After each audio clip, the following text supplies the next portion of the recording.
This will feel a little weird.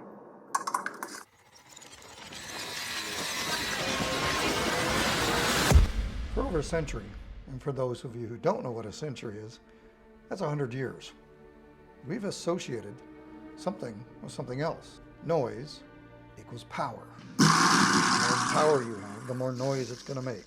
I learned that at a very young age, when I got my first motor in the form of a two-stroke airplane engine that you started by hand.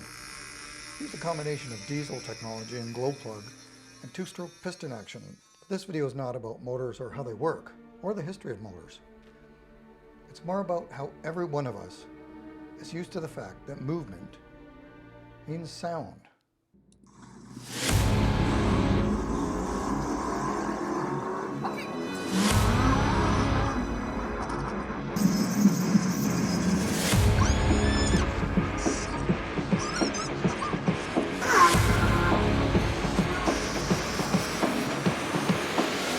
If there's no sound, there's no movement.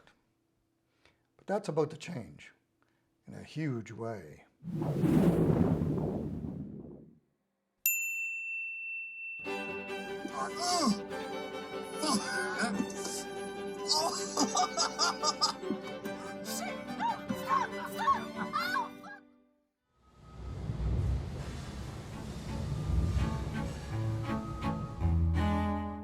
The internal combustion engine has been moving us for years. I was born with it, you were probably born with it, and so was your family, your grandparents, just like everyone else. If you go outside right now and close your eyes and just listen, you will hear movement by an engine. It's become a part of us. Our brain knows that if it makes a noise and it moves, it's got power. But that mindset and thinking is about to face a change, a radical one. One where we have to change our brains to realize we don't need sound to move anymore.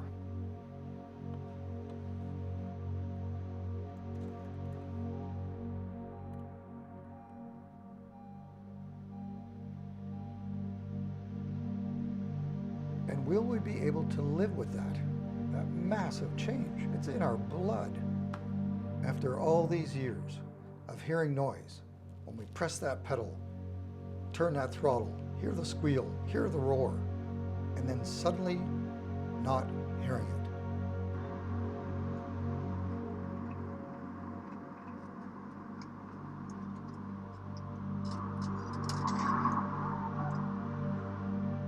And without that noise and smell and roar, will we know we are moving actually faster and more efficient than we ever have in history?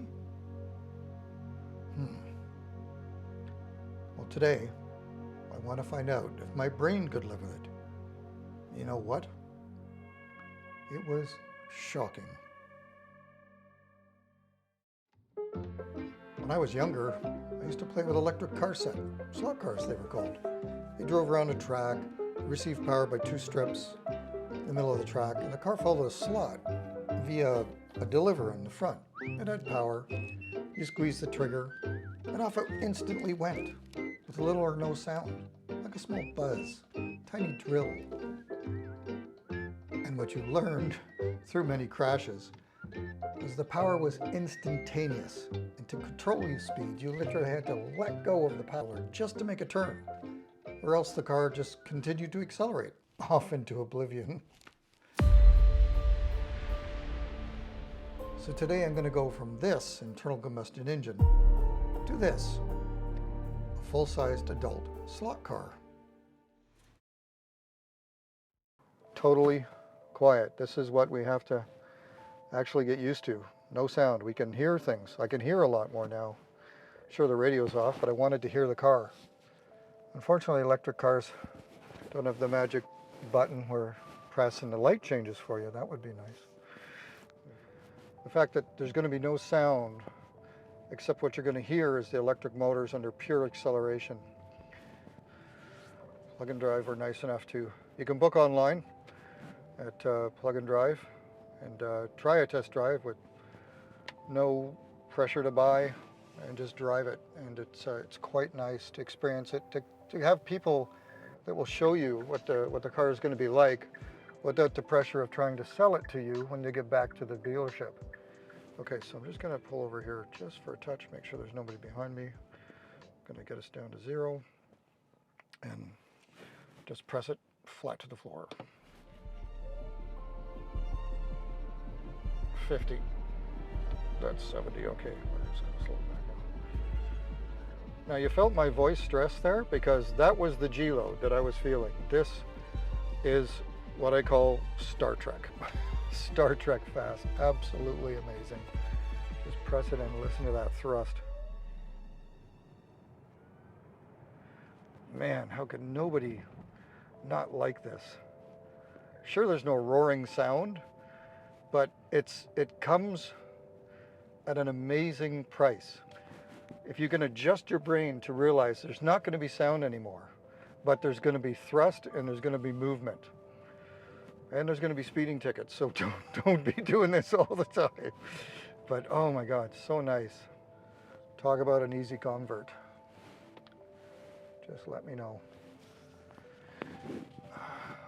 But there it is, the future without sound. And I kind of like it. I think it's going to be good. So now that we're back, we just press it in park. Park's engaged. And you press the stop button. And everything stops. And it's just as quiet as this when it's driving. This is amazing. Awesome. Remember the old days?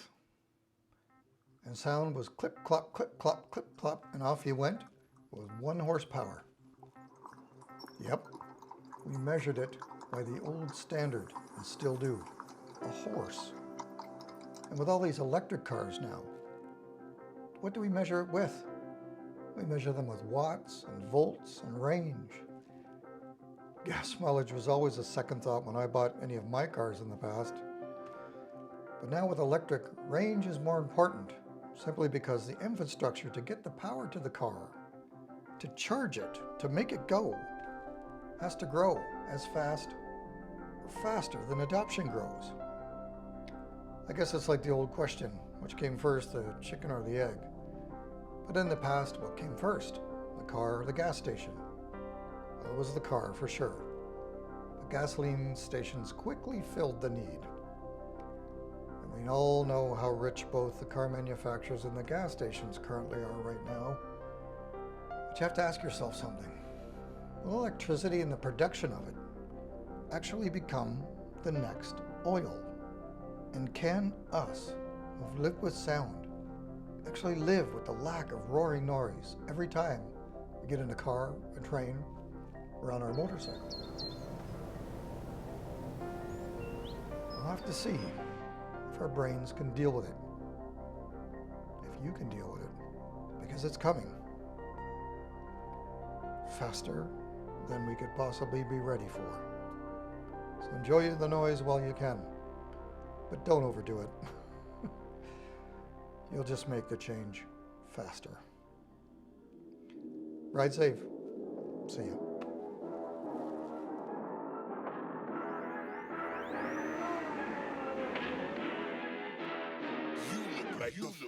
Really, y'all don't know this, y'all in danger. I'm a threat. I'm a gamble with your life.